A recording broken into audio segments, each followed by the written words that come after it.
je laisse la parole à notre collègue Amélia Lacrafi pour lancer la partie de la table ronde plus dédiée à l'accompagnement des Françaises à l'étranger.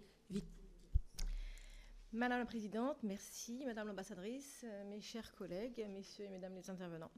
Lorsque j'ai entrepris d'établir un premier état des lieux de l'accompagnement de nos compatriotes victimes à l'étranger à l'occasion du Grenelle des violences conjugales en 2019, le constat était sans appel.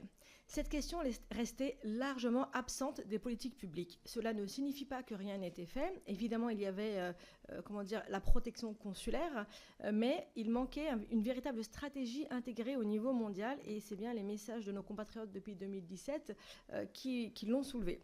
Depuis, j'ai très régulièrement interpellé les décideurs publics sur cet angle mort afin qu'il soit pleinement pris en compte.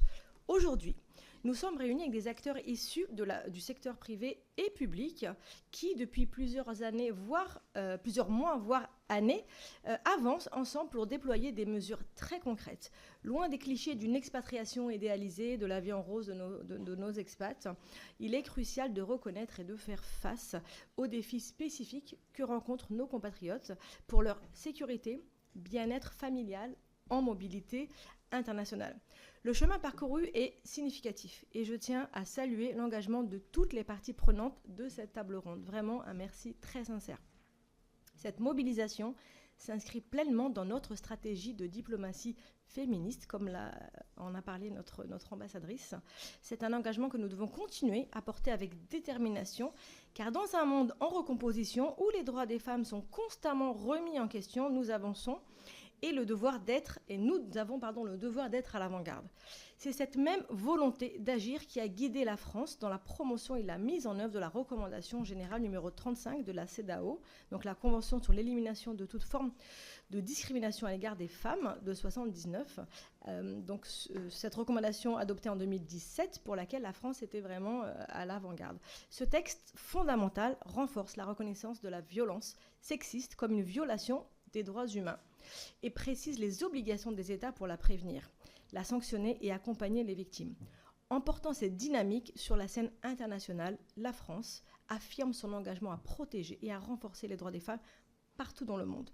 Donc je tiens à adresser mes vraiment très sincères remerciements à notre présidente de délégation, à mes collègues de la DDF, ainsi qu'à Madame la Ministre, dont l'engagement a été déterminant pour faire émerger ce sujet dans l'agenda politique, j'ai envie de dire enfin.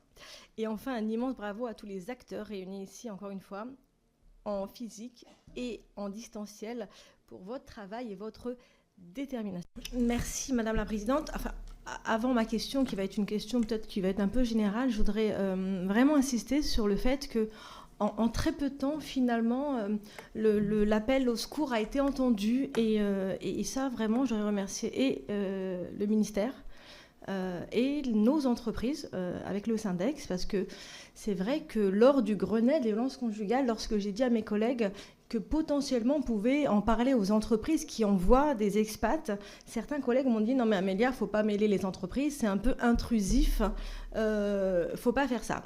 Et c'est vrai que je voudrais remercier ici Monsieur Saadé de CMA-CGM, et c'est vraiment grâce à lui que j'ai connu le Syndex.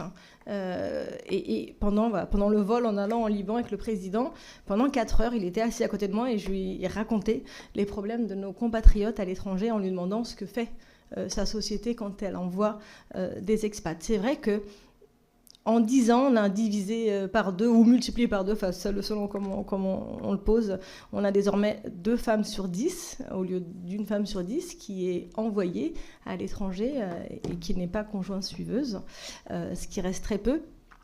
Et pendant cet échange, j'expliquais donc à M. Saadé que quand on est une femme suiveuse, quand dans des pays on a un visa d'accompagnateur, dans beaucoup de pays, on n'a pas le droit de travailler. Donc, je peux citer l'Afrique du Sud, je peux citer le Kenya. Enfin, il y a beaucoup de pays où le conjoint suiveur n'a pas le droit de travailler.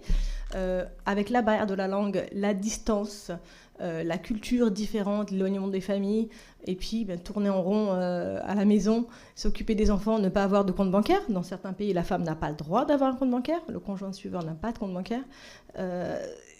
on subit des violences sans le savoir. Et puis, c'est vrai que quand le mari est aussi très, happé par son travail, il a envie de bien faire, il peut délaisser un peu sa conjointe. Et c'est vrai que dans toutes les personnes qu'on a auditionnées, les violences arrivent relativement vite. Les premières violences, d'abord verbales, voilà. Le geste peut partir assez vite. Et quand les entreprises ont répondu présentes, et que vraiment, Delphine, merci infiniment de me dire, mais non, en fait, c'est vrai que c'est juste logique. Des collaborateurs, heureux sont quand même des collaborateurs plus productifs. Et si on pense à l'entreprise, on pense à ses collaborateurs. Et quand on est un peu malin, on a envie que nos collaborateurs soient épanouis. Donc vraiment, là, je voudrais encore revenir et dire merci aux associations, parce qu'on a des associations qui sauvent des vies. Enfin, une association comme The Sorority et d'autres, hein, évidemment. Et il y a de la place pour toutes, parce qu'il y a plusieurs associations. Et je pense qu'il n'y en a toujours pas assez.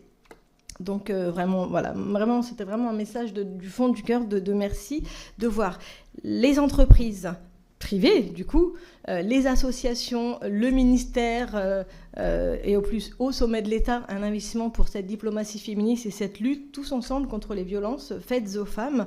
Moi, j'ai envie de vous demander peut-être si chacun a une idée pour aller encore plus loin. On a une feuille de route intéressante et vraiment assez fournie. Mais si, voilà, en une phrase, chacun avait une idée, quelque chose à pousser un peu plus, ce serait vraiment bienvenu. Merci. Merci, chers collègues. Alors, je vous invite peut-être à répondre, tous nos panélistes. On a une dizaine de minutes avant le vote, donc voilà. Voilà, nous quitterons la salle à 55, donc on vous laisse interagir chacun en fonction de ce que vous avez entendu.